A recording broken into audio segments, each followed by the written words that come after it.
Hello and welcome to Manifestation Mastery Course Video 4A. Remember, there's an A video and a B video. In the A video, we lay out the theory, which is very important. You must understand what the law of attraction and the law of manifestations are. And then in the B videos, we talk about the specific techniques and the hacks that we can use to either overcome the problem or to magnify these laws and get them to work every time. That is my goal. My goal is to help you understand how these laws work and to get them to work for you every time. So today we're going to be talking about hypnosis and the law of attraction, self-hypnosis, and positive suggestion, positive affirmations, the subconscious mind, and how this ties into the law of attraction and how it works. So I am also going to get into something very important, which is there are just some people for whom the law of attraction just doesn't seem to work at all, ever. There are some people the law of attraction works every time, and I'll explain to you why it works for them every time. And then there are some people where it works sometimes and not others, and we're going to talk about that in the next video, in video number 5. And today we're going to be talking about specifically how the law of attraction works for some people and not others. And to do that, we need to fully understand what the law of attraction is. So again, what is the law of attraction as it's being taught? The law of attraction says that the universe operates on the law of vibration, and that when you vibrate, when human beings vibrate at a certain frequency, that creates a magnetic attraction, which will bring other things of that same frequency to you. So the idea is that whatever it is that you're intending, whatever it is that you're thinking about, whatever it is that you have strong feelings about, this creates a vibration, and then those things that are of those same vibrations will be drawn to you magnetically. So the idea is, the way that people want to use this is that, oh good, so I am just going to think about what it is that I want, I'm going to add some emotion to it, and I will send that intention out to the universe, and that will draw it to me. And for some, that works every time. I've been in that scenario where whatever it is that I think about manifests. Whatever it is that I choose to intend manifests. So I do know that this works. But I, like many of you, have been in situations where I've tried to intend things and nothing happens, or the exact opposite happens. So we're going to talk about why that is. So today what we're going to focus on is the subconscious mind and the unconscious mind. So first we need to understand that we have 3 minds. This is very important. Most of the time, people think that we only have 2 minds, the conscious and what they call the subconscious. And they base everything off of that theory. But bear in mind that when you have an assumption, when you have a base assumption about anything, every belief and every conclusion that you make will be a result of that assumption. If that assumption is incomplete or incorrect, then every conclusion that you make will be at best incomplete and possibly completely incorrect. So to really understand how the law of attraction works, we need to change your assumptions. And the first one is we have to assume, we have to accept as a fact that there are 3 minds, not just 2. Your conscious mind, your subconscious mind, and your unconscious mind. And so we're going to talk about the conscious and the subconscious. Now, ideally, in perfect conditions, what happens is you intend your desire, your reality. When you do that, your subconscious mind, which is also a muscle, acts as a projector, and it projects onto the screen of your reality your subconscious intention, and then it manifests. And that, if that is all that is involved, it will work every time. but we have three minds. We don't just have two. And this is where a lot of people run into a mistake about the law of attraction. If you've noticed throughout this, I have said, here's the law of attraction as it is being taught. I'm doing that on purpose. It's because I am laying the groundwork to help you understand that there are things that are missing in the teachings that you're getting. And what's missing is that people don't understand what the unconscious mind is. As I've said before, 99% of the time when people use the word subconscious mind, what they really mean is the unconscious mind. And even if we go off the faulty assumption that there's the conscious and the subconscious only, then we have a faulty assumption following that, which says, well, as long as we just program the subconscious mind to intend what we want, it'll manifest. That's partially true. That's only true if the unconscious mind is also in agreement with your conscious and your subconscious mind. So this is where things are missing. What's missing is that for people whom the law of attraction does not ever work, it means that they have a fundamental conflict in their unconscious mind. Consciously, they may be very clear about what they want. They may have the subconscious mind completely focused and perfectly aligned with their intention, and they may be shooting that intention out through their subconscious mind. But if the unconscious mind is in direct conflict with that, it will never work. It's like the gasoline in your car. You know, the battery could be working, everything could be working, the car will turn on, but if you don't have any gas, the car won't start up and move. All you get to do is turn on and listen to the radio. You know, it's like you'll be able to turn your conscious mind on and listen to the thoughts in your head and listen to your intentions, but there's no power to fuel it, to move that intention out into reality and to project it onto your physical reality. Okay? So let's talk about first, so you understand how it is the conscious and the subconscious mind work together.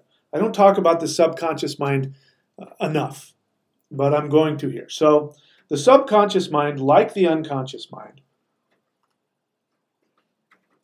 responds to symbol and ritual. This is why shamans have this seeming magical ability to heal, to change reality, to alter the laws of reality. It's because they have a very strong subconscious mind. And they know how to use ritual, ceremony, mantra, spells, potions. They know how to use these tools in order to empower the subconscious mind. The subconscious mind needs symbolism and ceremony and ritual. And when you do ceremony and ritual, even if it's, getting up in the morning and brushing your teeth is a ritual. We all have them, even little ones. If you want to call it a habit, we all have habits.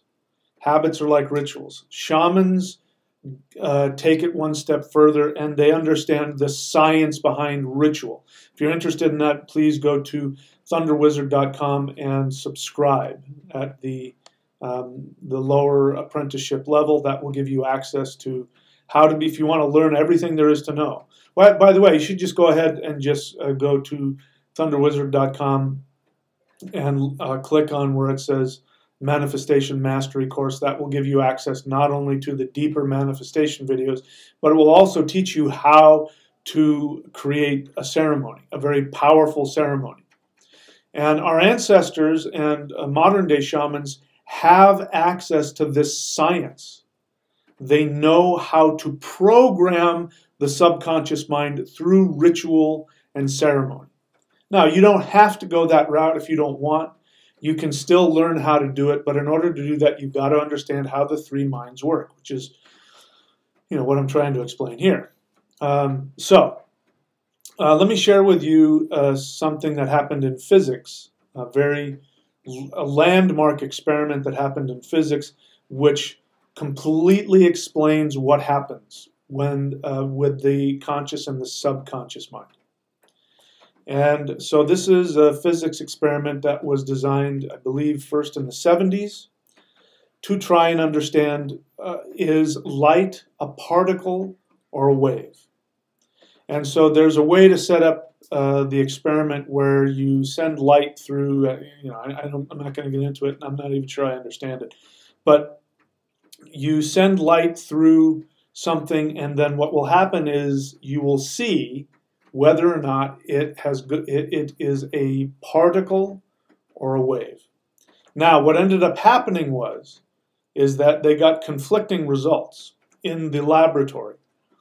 And what they concluded was that light was responding to the intention of the observer, which meant that if they set up the experiment to see if light was a wave, then it acted exactly as a wave. When they set up the experiment to see if light acted like a particle, then it acted like a particle. Now, the belief system up till then is it can't be both. It has to be one or the other. And so this was an interesting experiment. Now, what has happened is people have taken that experiment and applied it to spirituality to say, you see, the universe responds to your intention. And if you intend something, then the universe responds that way. And we see this with light. Light responds to the intention of the observer. Now, they did this experiment again just recently with a lot more fancy, modern, even more modern gadgets. And they came to the same conclusion, is that depending on how you set up the experiment, if your intention was to see whether or not it was a particle, it would act like a particle. If you set it up to see if it acted like a wave, it would act like a wave. But they came to another conclusion, which was even more interesting for me, which was that light, what they found out is that light went back into time and altered what it did in order to fit your intention after the fact. In other words, the experiment would make it look as though light was a wave the whole time. When in reality, as light is passing through whatever little things, filters and whatever it had to pass through for the experiment, it hadn't decided what it was yet until it got to the end, and then it said, oh, you want me to be a wave? Hang on, let me go back in time and change everything around so it looks like I was a wave the whole time. Same thing as a particle. It doesn't know what it wants to be. It goes through the filter, it hits the other side, and then it says, oh, you want me to be a particle. Fine, I'm going to go back into time and change the evidence so that it looks as though I was a particle the whole time. And so it's really responding directly to your intention. Now, that, if you take that and apply it to human beings, it makes sense, right? Okay, so my intention is what creates it. So if I intend to be rich, if I intend to be famous, if I intend to be healthy, if I intend the perfect partner, then it will come to me. Because look, we've seen it in the lab. The universe operates that way. Light does it every single time. So the universe is the same, and I'm just doing that. And yet, for some people, it never works. For some people, it only works some of the time. For some people, it works in the beginning and then stops working. And then there are some people that it works seemingly every time. What is going on here? If this is a law, a universal law that is seen even in physics, then every single time that I think I want to be rich or I want to be, then it should happen every single time. Now, I'm here to tell you that it can do that. I experience that from time to time, more often than not, and I've come to figure out a technique for myself to make that work. So I do know that it works, but I also know that for a lot of people it just doesn't. And that's because there's a misunderstanding. Your fundamental assumption about the nature of human beings is incomplete, because people are assuming that there's only a conscious mind and a subconscious mind. Further, they are assuming that the subconscious mind is this blank slate. And if we bring in the unconscious mind, then that changes the game completely.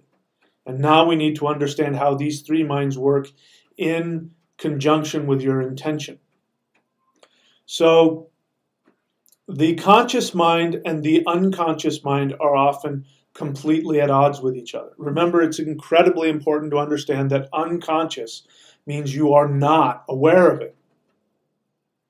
And, there are people, all of us have it, but for instance, there used to be a word that we don't use anymore, but people used to use a word for people who were in denial about their homosexuality. We would call them latent homosexuals.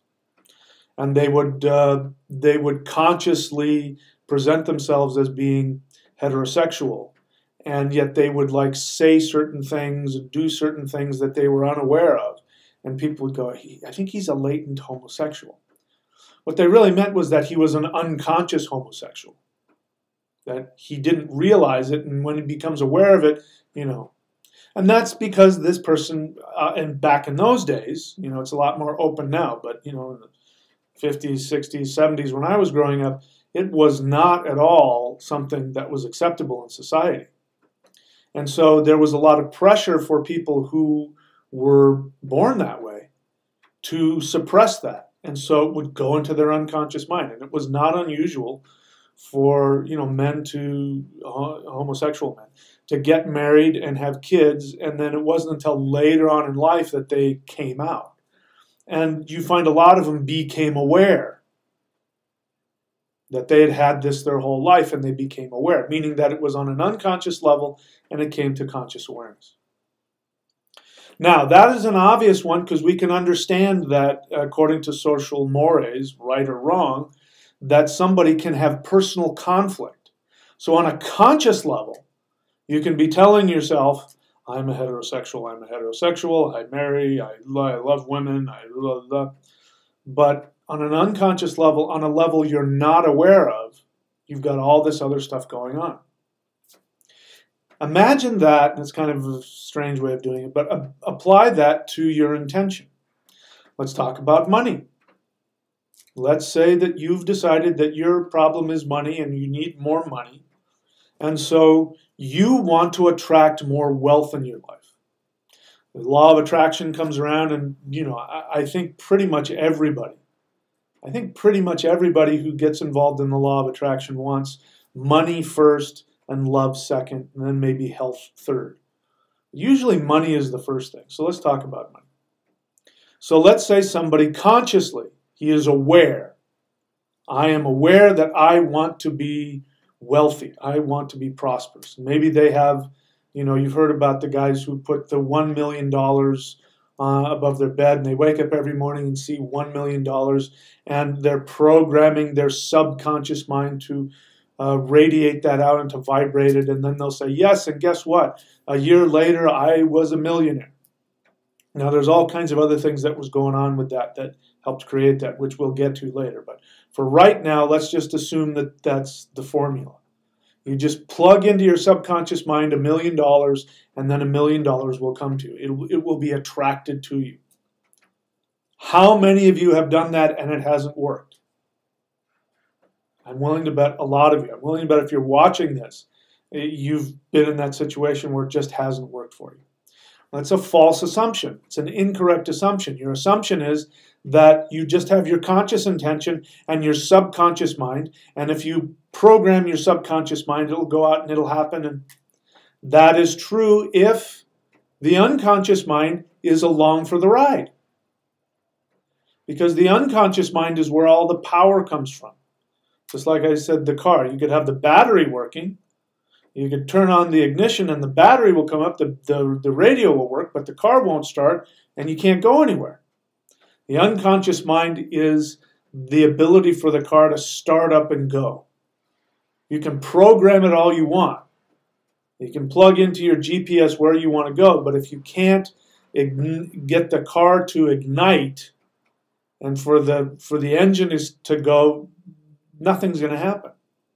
And this is what happens with the law of attraction when you try to consciously program your subconscious mind, but your unconscious mind is not going along for the ride.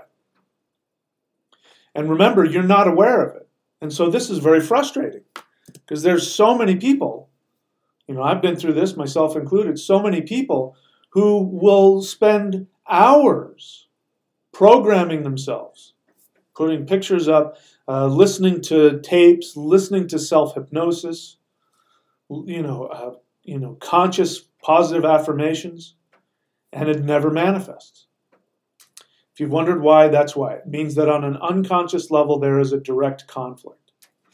So we need to understand that the unconscious mind, when you hear me talk about this, you might see your unconscious mind as your enemy. In fact, I get these kinds of questions a lot. How do I overcome this subconscious mind? They really mean unconscious, but they ask me that way. How do I overcome the subconscious mind? How do I overcome blocks? So if you treat your unconscious mind as your enemy, you will lose every time. And you need to understand that your unconscious mind is actually your best friend and your greatest protector. Your unconscious mind is programmed and designed to protect you and take care of you.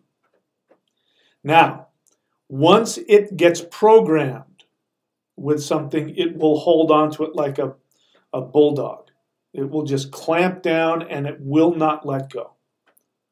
The more that you try and beat it to let go, it just hangs on even harder.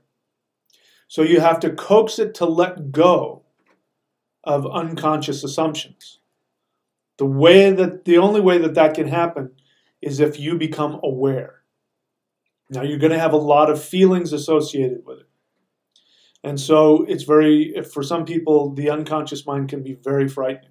I was on the phone with a client not too long ago, and he came to me for a career consultation. And I know what questions to ask. I usually can figure out what the unconscious conflict is, and I know how to ask the questions. And so I was starting to talk with him, and I was asking certain questions, and he said, I want to hang up. He said, I'm getting really scared. I want to hang up. And I said, you can hang up if you want, but bear in mind you paid me for this. This is your time and your money, and so if you want to hang up, you can, but just take a deep breath. You're going to be okay. Just let's talk through this and let's just see what's going on here. Well, I was able to respond calmly to him because I totally understand it, and he was having an extreme reaction to what was going on because my questions were starting to awaken his unconscious mind so that he was starting to become conscious of things. The unconscious mind believes that these things need to stay in your unconscious mind, meaning the unconscious mind fights to keep you from becoming aware of things because it thinks that if you do, it'll be harmful for you. A great example for this is people who have been through major trauma. They've gone through, violence, abuse, wars, been taken hostage, people come back from war with, unconscious memories. They don't remember big chunks of time. This means that there's something that was so traumatizing that the conscious mind has said, I can't deal with this. And the unconscious mind says, fine, I'll hold on to it. I won't let this come to your awareness. I will protect you. And so when something starts to awaken those things in the unconscious mind fights back. This is why people have multiple personalities. It's because the mind fractures and gives memories to some personalities and not others. And some of those personalities stay completely dormant. And when they go through stress, then they consciously go away and the unconscious will come. That is an extreme example as well. But we are all built that way. We are built to suppress thoughts and feelings that are deemed to be unsafe. So here's what happens. When you're a little kid, I won't get into all of the psychology behind it, but when you're a little kid, you make decisions about what you need to do in order to be safe. And this goes into your unconscious programming. Your unconscious mind then says, makes these decisions, and then your unconscious mind is now programmed to protect you, and so it's going to avoid all of these certain things. So we're getting back to money. So generally speaking, when it comes to money, if somebody's consciously wanting money and they can never manifest it, it's because the unconscious mind has a program that's completely different. They have a programming, there's somewhere along the line that money is bad, money is wrong, money is sinful, we could get into all of it, but there's some unconscious assumption about the nature of money, and that you made the conclusion somewhere in your past that money was wrong or bad or unhealthy. And now here you are, decades later, you're an adult. Consciously, you go, no, I actually need money. In fact, the more money I have, the easier my life is. I need more money. And so you start trying to program your subconscious mind to intend money. But your unconscious mind has this standing order that says you cannot make a certain amount of money. Past a certain amount, you can't make that, because if you do, it's wrong, it's sinful, it's bad. And so if you try to fight that, no matter how many times you try and convince yourself, I want this, I'm going to be this, your unconscious mind will veto it. It's like the president. The president has veto power. Things can go through Congress, and then he gets it on his desk and he stamps no. He vetoes it. It's dead. That's what your unconscious mind does. And we see this in hypnosis. So let's talk about hypnosis and the law of attraction. So when you see somebody who is easily, you go to a show and a hypnotist magically hypnotizes people. Well, what he's done is he has scoped out the audience, and he knows what to look for to see if somebody is what they call suggestible. And a suggestible person is somebody whose unconscious mind is willing to submit to the suggestions of the hypnotist. And, a hypnotist will tell you, I can't hypnotize somebody into doing something they don't want to do. Now, I won't get into what happens over long periods of time, but in a short period of time, that's true. You cannot just grab anybody and then hypnotize them if their unconscious mind is unwilling to accept the suggestion. So they look to see if somebody is suggestible or not. And then those are the ones that they bring up, and then they hypnotize them, and seemingly he has this power. But what's really going on is that their unconscious mind has decided to accept that suggestion. It feels that it's safe. There's usually an unconscious bond. There's probably something about the hypnotist that on an unconscious level they like or they trust, something like that. So that gives, again, this false myth that all you have to do is just simply program the subconscious mind and it'll go out and do it. But it doesn't. So, for those of you who have tried the law of attraction and it has never worked for you, it is because that whatever it is that you're trying to program yourself to do, even if it is the thing that you actually truly need, your unconscious mind, the part of your mind that you are not aware of, that is the engine of your psychic power, it is rejecting that. And it has the ability to reject it for eternity. So what we need to do is we need to go in to the unconscious mind and we need to reprogram it. That cannot be done with conscious affirmations. You can do conscious affirmations for 1 billion years and it will not work. Conscious affirmations only work when your unconscious mind is cooperating. If it's not cooperating, forget about it. So what we need to do is we need to find tools that will go into the unconscious mind and will reprogram it. Now, ritual and ceremony is the most powerful way to do that. So as I said before, go to go to thunderwizard.com and sign up as an apprentice there. You will get access to all of the private videos that I have, which teach you in-depth, step-by-step methods for creating ritual, and it just gives you a lot of tools. Now, there is one tool that I have found to be indispensable. It is a tool that I use every single day.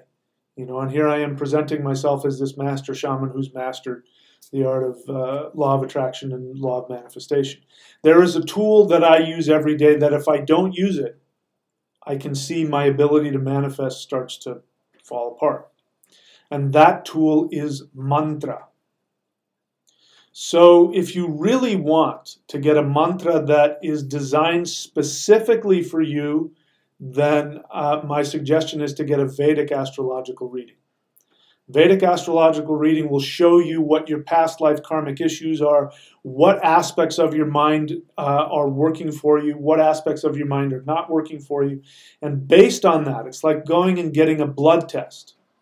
When you get a blood test, then the doctor knows exactly what supplements you need and what drugs you need in order to fix your issue. And a Vedic astrological reading is like that. It will give you an exact printout of what the balance and imbalance is and where the energy is. And from that, a skilled astrologer can look at that and give you an exact mantra based on all of that, which will act like a magical key that goes into your unconscious mind, and it starts to break up all of the assumptions that aren't working for you, the false assumptions that are actually working against you. Then when you clear that up with mantra and combine that with ceremony and whatever intention you create, then you can finally start to overcome your unconscious resistance and you can start to manifest. So I recommend all three of those things. Go to thunderwizard.com and click on Manifestation Mastery Course, because that will give you access to all of the shamanism videos as well as the manifestation videos, because in the next video I'm going to give you I'll actually give you a mantra that is an all-purpose mantra that anybody can use, which will go in there and work. By the way, when it comes to mantra, please do not, you can do whatever you want, but I'm just telling you, honestly, as somebody who spent years, I spent decades just experimenting with mantras. I had mantra books, I tried everything, and I wasn't getting anywhere. It wasn't until I worked with a Vedic astrologer who did exactly what I described, and he gave me a mantra prescription based on me, and he explained to me why it worked, and boom, everything started to change. And now I know why. It's because I have a specific mantra vibration that has to get into my unconscious, and my unconscious vibration is different than yours. So the key that opens up my unconscious is going to be different than yours. Having said that, there are a few all-purpose ones that will work, sort of like taking vitamin C. Vitamin C works for everybody. I'm going to share that in the next video. So I recommend going to thunderwizard.com and signing up for the Manifestation Mastery course.